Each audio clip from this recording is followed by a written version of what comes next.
अ, बेटा कल आप लोग का एनएसएचएस है। सिर्फ हम दो पॉइंट पे बात करेंगे। First, how to write the exam.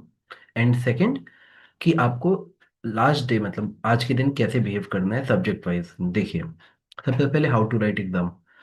I hope आपको एग्जाम फॉर्मेट पता होगा कि 60 क्वेश्चन है, 120 मिनट्स हैं, वी हैव रफली 2 मिनट्स फॉर ईच क्वेश्चन।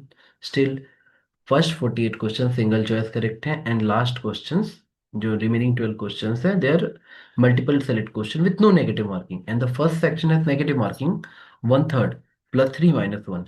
तो सी आपका पॉइंट ये होना चाहिए कि देखिए, जो मल्टीपल सेलेक्ट क्वेश्चन है ना वो टेम्पटिंग जरूर है, बट बहुत ही चांसेस ऐसे होते हैं कि जैसे बच्चे का ऑप्शन ए बी सी है, आपने ए बी मारा है तो भी मार्किंग स्कीम के हिसाब से आपको उस पे मार्क्स नहीं मिलेगा। अगर option A B C correct है तो ए बी सी पे +6 मिलेगा, अदरवाइज मार्क्स नहीं मिलेगा। तो चलिए इस तरह से सोचते हैं कि अगर आप बहुत ही श्योर हो तो आप उसमें अच्छा स्कोर कर सकते हो, लेकिन कई बार वो बहुत सारा टाइम वेस्ट करा देगा। और क्योंकि एक बच्चे का ना जो वो चार में से एक ऑप्शन निकाल लेता है बच्चा, तो आपको सेक्शन 2 पे तब अटैक करना है जब आपको क्वेश्चन ऑलरेडी आता है। तो आपको मार्क करना पड़ेगा सेक्शन 2 में कौन सा क्वेश्चन आप पूरे एग्रेसिव मोड में जाएंगे। ठीक है।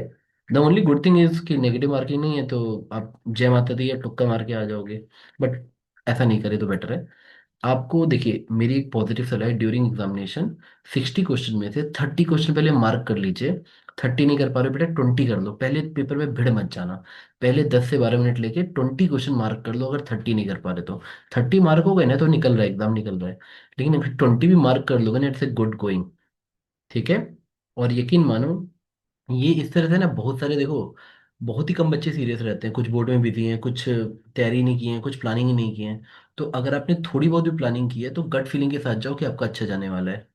ठीक है। अब चलिए पॉइंट पे आते हैं कि आपको लास्ट डे क्या पढ़ाई करनी है।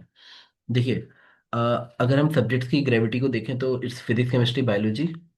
लेकिन इसमें क्या है कि फिजिक्स में जो न्यूमेरिकल्स आते हैं, तो केमिस्ट्री में भी आते हैं, ऐसी बात नहीं है, लेकिन हाँ। अब देखिए, लास्ट डे अगर आपको आवर्स डिवोट करने हैं तो devote more hour to the chemistry and biology section for reading. I hope आप लोग सिलेबस पे गए होंगे। एंड एक सेकेंड, हाँ, आप लोगों ने सिलेबस में देखा है जो केमिस्ट्री वाला सेक्शन है, इसमें से आप जो पढ़ पाओ, नॉट नेसेसरी कि आप सारा। देखिए, पीएच पे हर साल एक क्वेश्चन आता है, आसान सा क्वेश्चन पीएच पे कर लेना। थोड़ी सी प्रैक्टिस कर लो। मेटल नॉन मेटल्स की थोड़ी सी बेसिक प्रॉपर्टी पढ़ लो मेटलर्जी के पॉइंट ऑफ व्यू से भी। और कार्बन एंड कंपाउंड्स का थोड़ा सा, बहुत ही बच्चों वाले लेवल 10th तक का लगभग, अगर आप पढ़ लो लास्ट डे में। बायोलॉजी मेरी आपसे एक रिक्वेस्ट होगी, किसी तरह सिर्फ एनसीईआरटी वाला वन गो थ्रू कर देना, क्योंकि अगर बहुत डेप्थ में पूछा तो बच्चे शायद वहाँ वो क्वेश्चन नहीं कर पाते हैं। हाँ, इसमें अगर आप जो इन्वायरमेंट है, नेचुरल रिसोर्सेज, जो बेसिक कहीं से भी आप पढ़ लोगे, एनसीईआरटी थोड़ा बहुत बेसिक थोड़ा सा और उससे मिला के, तो आपको फायदा रहता है। फिजिक्स में आपको न्यूमेरिकली हेल्प करते हैं, तो मेरा सजेशन होगा आप लास्ट 2 इयर्स के न्यूमेरिकल्स लगा लो, और एक बार सिलेबस के थ्रू गो थ्रू हो जाओ, बायो के लिए भी केमिस्ट्री के लिए भी। बट ज़्यादा टाइम थोड़ा बायो केमिस्ट्री को देना, लास्ट डे अनलिमिटेड क्वेश्चंस करने का कोई फायदा नहीं है। हाँ, आप ज़्यादा से ज़्यादा मेरी सलाह होगी कि 24 और 23 का पेपर का फिजिक्स सेक्शन सॉल्व कर लो आज के दिन। उसको जो नहीं आ रहा है अपने टीचर से आप कनेक्ट करो कि सर मुझे क्वेश्चंस नहीं आ रहे, समझा दीजिए। बेटा एक फॉर्मूला लिस्ट मैंने बनाई थी, तो आप ये फॉर्मूला लिस्ट बेसिक वाली देख के जा सकते हो। और इसमें से अगर कोई टर्म नहीं समझ आए तो आस्क अवे डन, मतलब कोई फर्क नहीं पड़ता, जस्ट आप पूछ के चले जाओ कि सर इसमें क्या क्या कैसे है। क्योंकि आप देखोगे बच्चों वाले क्वेश्चन भी आते हैं इंटेंसिटी के, और कई क्वेश्चन करंट इलेक्ट्रिसिटी के बहुत बेसिक फॉर्मूले में रहते हैं। आप यूनिट्स पे भी ध्यान दोगे तो आप कर सकते हो।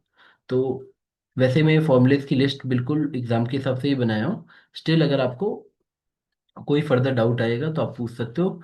जो सिलेबस में उसको फॉलो करो, ये मैं लिस्ट मतलब ये जो डिस्क्रिप्शन में डाल दूंगा, तो आप इस लिंक पे क्लिक करके ये फॉर्मूला लिस्ट देख सकते हो।